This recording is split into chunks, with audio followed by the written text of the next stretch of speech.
up, guys? What's up, guys? So today's video we are going to show the crash footage from my dad's wreck. There was a guy on a Harley behind him that actually got the whole thing on video. Quickly before we cut to that, I want to just say thank you to everyone who's messaged us, who's helped along the way. Friends, yeah, new friends that we've made at the Dragon when this all happened. There was just so many people involved, and I honestly just can't thank you all enough for making this as positive as can be. Yeah, exactly. Yeah. So let's cut to that video real quick, and I'm gonna play it one time at full speed, and then I'm gonna play it again a little bit slower and kind of broken down, and then we'll get into what exactly happened afterwards. All right, so let's roll the clip.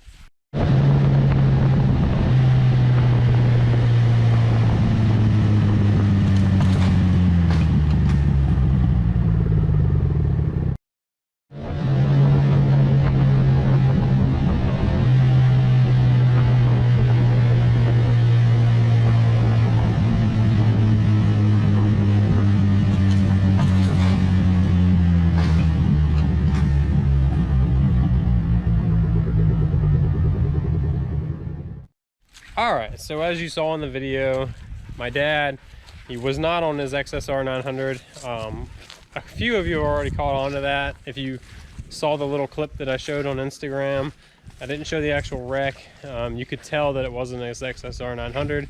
It was actually a friend of ours, Honda Grom. You know what they say, little bikes bite the hardest. So yeah, unfortunately it was our friend's Grom. We're taking care of that. That's besides the point. But my dad's XSR is completely fine. Obviously he wasn't riding that. The roads were a little damp that morning. We waited till about noon, maybe 1 o'clock, to actually go out and ride because the roads were wet.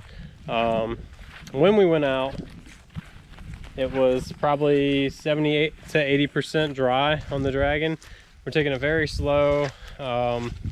His wreck happened honestly at like 25-30 miles an hour, and it's very eye-opening just to see how much damage can be caused at such a low speed. Like I said, 25 to 30 miles an hour is hardly anything. Well, that and the fact that he's wearing full gear, he's doing everything responsibly.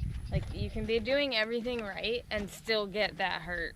Yeah, absolutely. Wake up call. He, you know, obviously had full leathers on. He had full face helmet, everything, gloves, gauntlet gloves, boots, everything. So glad he had that suit on. Yeah, so even though it got cut off. Yeah, it did get cut off. That's the price you pay. Yeah.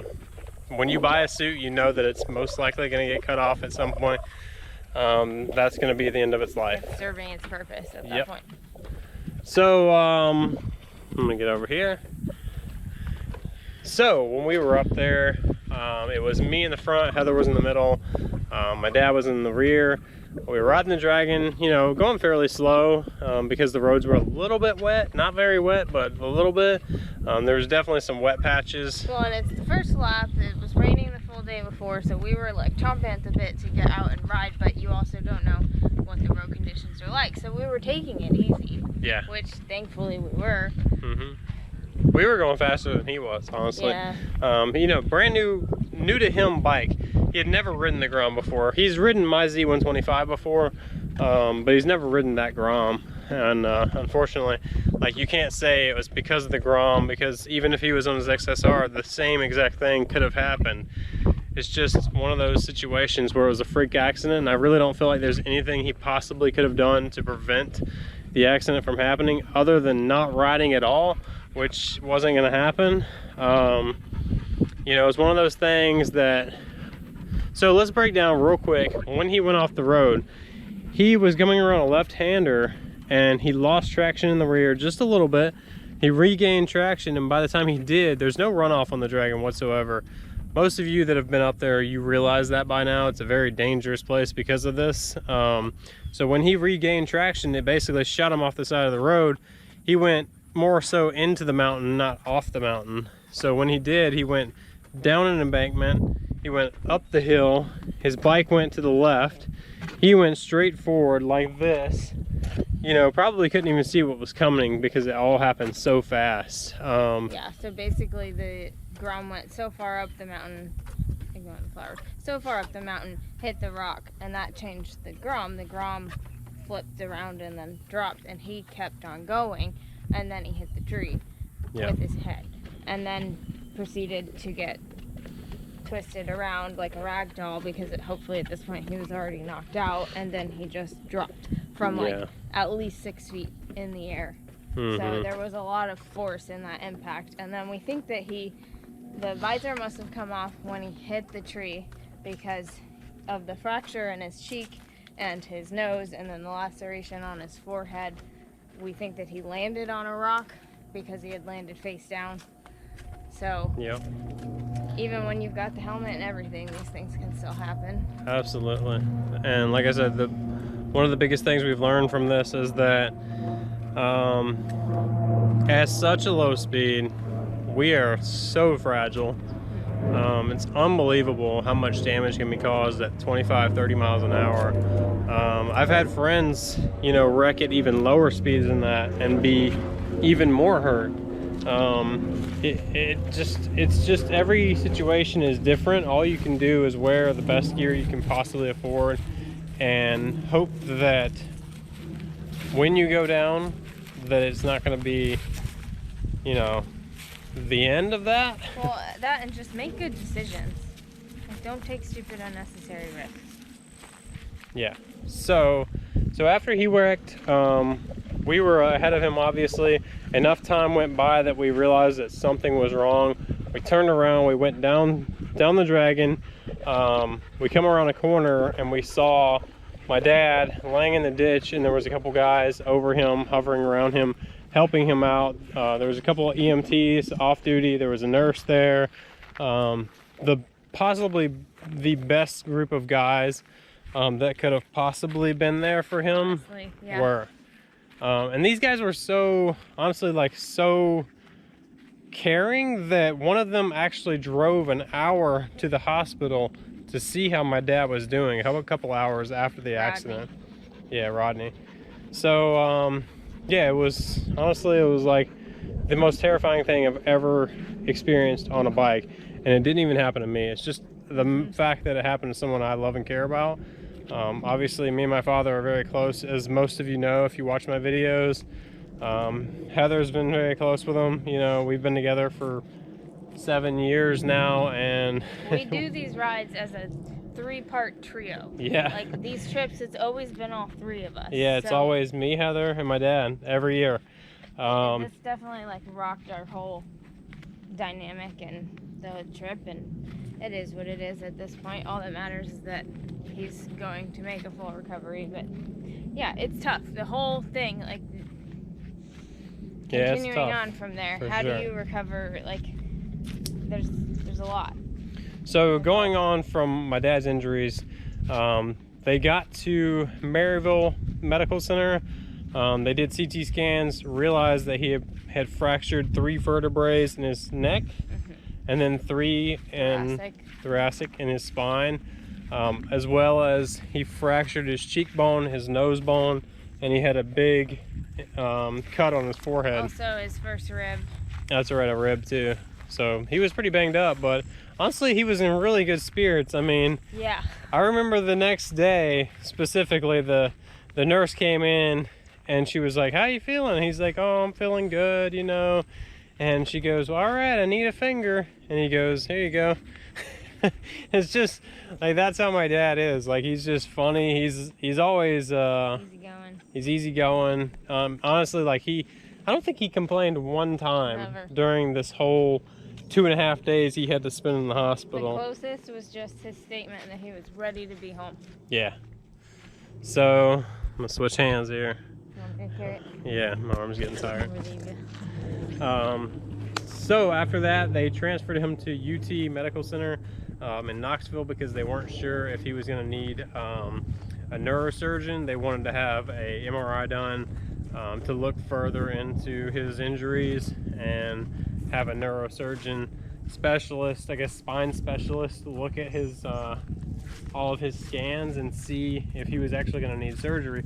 So it wasn't until the next day that we found out that he did not need surgery, and that was probably the best news we had heard. in a while. So once we found out that he didn't need surgery, it was a huge relief. I mean, I'm sure it was probably one of the things that he was really fearing, is that he might have to have surgery. You're holding a little crooked, but it's okay. Sorry guys, I'm not very good at this. I don't know how to selfie. So once we found out that he didn't need surgery, that was probably the best news we had in a while. And from there on, it was just a matter of when he's going to be released from the hospital so we can fly him home. Because how do we get him home? Yeah, that exactly. was the priority at that point. Yeah. How do we keep him comfortable and get him home safe? Yeah, because we were 700 miles from home, a 12-hour ride in a truck. You know, with a trailer and 5 bikes in the back. Yeah. It's not a very smooth ride. It's not comfortable. I mean, it's not honestly terrible, and the Ranger was great for that, but as somebody who is recently injured, no, that would just be a nightmare. So yeah, we wanted to help do everything possible to avoid that, so we came to the conclusion that flights were going to be the right option. And unfortunately we weren't able to coordinate so that it was just like plan ahead and get him the next flight home. It was just like that morning they just were coming in with the release paperwork, so yeah, we had to basically beg them to let him stay there so that at least throughout the day, so that he was comfortable while we went to Walmart and got him clothes and got everything set up, so that, and then booked his flight so we could get him out of there that night and get him home at the earliest. Yeah, now I will say, option. After his wreck, the second day in the hospital, he was up and walking within 24 hours of his accident. Mm-hmm. Once they told him that he did not need surgery, they came in and they said, all right, we're gonna have to get you up. It was a physical therapist. She came in, said, we're gonna have to get you up, we're gonna have to get you walking. Basically, they want to get you back on your feet as quickly as possible, because I guess, I don't know, I'm not like a medical professional or anything like that, but I guess they want you moving. They want you to be using your body like you normally would to heal back. So anything you can add to that? Not really. It was just time to get him out, so yeah. So anyway, made it happen. We finally got him out of the hospital. 2.5 days later, we flew him back home. We flew him out of Knoxville back to Tampa, and now he's home. He's doing good. He's, you know, he's doing as good as he possibly can right now. He's walking around. He's got he has to wear a neck brace and a back brace for the next 3 to 4 months. I think Max is taking a potty break right now. No, so he found something. Okay, so yeah, so he's back home. He's doing very well. We wanted to keep you guys updated because your arm getting tired. Yeah. Because so many of you have been so helpful and so thoughtful along the way. We've gotten so many messages from people asking how he's doing. Even like days after I posted it and I hadn't posted any updates, people were still, let's keep walking. Maybe I'll follow. They've consistently been asking to check on him. There's a lot of people that have shown how much they care, and I mean, it's really cool because all of you have watched the journeys that we've all been going through together, and Papa Salt's a huge part of it, and you know, everybody loves him. You can't not love the guy, so. He's a good guy. Yeah, everybody has been continuously checking on him, sending prayers, and just like so much outreach within our community that it just shows how much Two Wheels really brings everybody together, like across all types of people. Like we all just want the best for one another and to live our lives, enjoy it, be safe and healthy, and we're back on track on that route. So yeah, so he's back home. He's doing good. Like I said, he's gonna be, you know, out of work and stuff for 3 months or so. He's not worried about that part. He's just worried about, you know, getting back in his routine, moving as much as possible. He's fully functional. He just has to wear the back brace and the neck brace because they want him to heal properly. He's got a little bit less mobility, but as he would tell you, he's really good at using his toes now. So he can do pretty much everything, I think. He can do pretty much everything. He just can't like really bend over, obviously, because of his back. They want to keep it as straight as possible. Stabilize. Yeah, I mean, considering the situation, he's doing, honestly, phenomenal. I mean, from the point of seeing him on the side of the road, you know, in pain and bleeding from his head and everything, to now, what, 2 weeks later, basically, and he is, you know, smiling, he's laughing again, he's in good spirits, he's doing very well. So we just kind of wanted to make a video. We wanted to show the crash footage because I know a lot of people are wondering what exactly happened. Well, and I think that it's also a really good educational, like, I don't know, video, I guess. Not this per se, but just seeing what happened, how it can have such an impact, you know, the outcome of that. So yeah, and like I said before, re-watching the footage and knowing my dad, like, he doesn't take a lot of risk. He rides, you know, he's a good rider, but he doesn't take like stupid risk. He wouldn't be like going balls to the wall in a situation like that on a bike that's new to him. And you can see in the footage how he's just mellowly riding down the dragon, and then all of a sudden, like that, before you even know it, something like that happens. And I don't think there's anything he possibly could have done to prevent this from happening. So let that just be a lesson to you guys. I'm getting tired. So let that be a lesson that you have to expect the unexpected, like they always say. But sometimes you just don't see these things coming, and it could have happened to any one of us. Unfortunately, it happened to him. And I'm just thankful that he's still here kicking. I know he's probably going to be watching this right now. So love you, Pops. Stay strong. We'll see you soon. We're all rooting for you. We're all rooting for you. All right, guys. Thanks for watching. We'll keep you tuned in. Possibly do an update on Papa Salt once he's fully healed and back on the bike. Maybe we can get him to do his first motovlog.